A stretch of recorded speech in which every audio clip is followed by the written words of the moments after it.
Up for the tightest fit, its first launch is at its terminal velocity. Ready for 80 miles per hour. But will that be enough to hold that hull with hail? 3, 2, 1.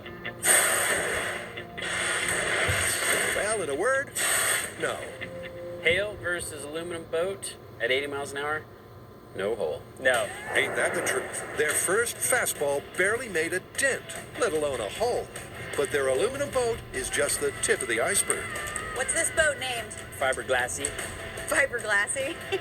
Now, fiberglass isn't as tough as aluminum, Good to go. 3, 2, 1.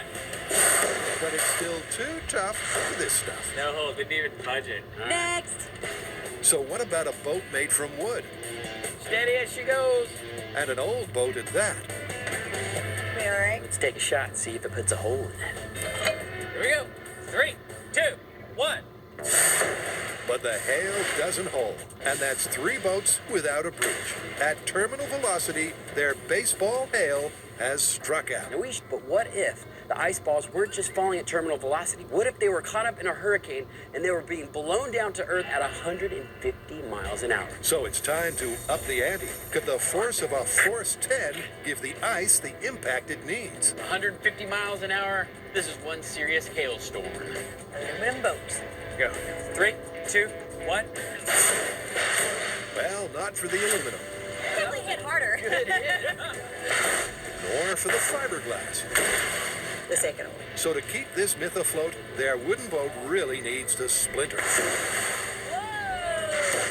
Looked like it did some damage, but did not punch a hole through it. The guys decide to take things to the extreme. So now we're ramping up to over 300 miles per hour, which is the highest ever recorded wind speed in a tornado. Now, I know that there's not typically hail in tornadoes, but what this myth needs right now is more speed.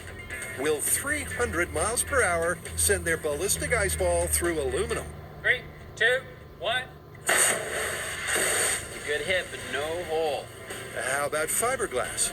300 miles an hour. Fiberglass boat.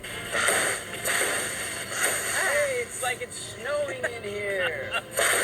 So at 300 miles an hour, all the hail ball did was knock some of the paint off the fiberglass boat. There is still no hole.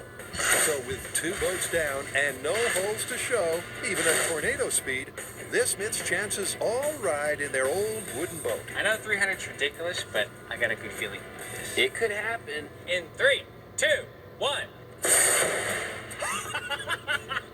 I can't even see it.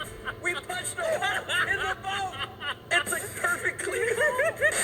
Finally, at a worst-case scenario wind speed, their boat failed to weather the weather.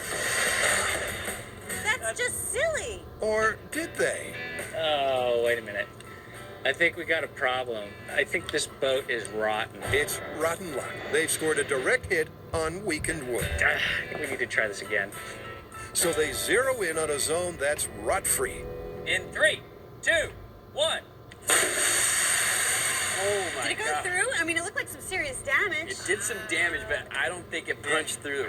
Damage, but not a hole. Yeah, that is definitely not a hole. And you're looking at a hail ball that's traveling 300 miles an hour. As far as penetration goes, the myth is busted. But that's only half the story, because the boat may have been sunk by the sheer quantity of hailstones. Oh my God, it's almost filled. But could mass alone send a boat to the bottom?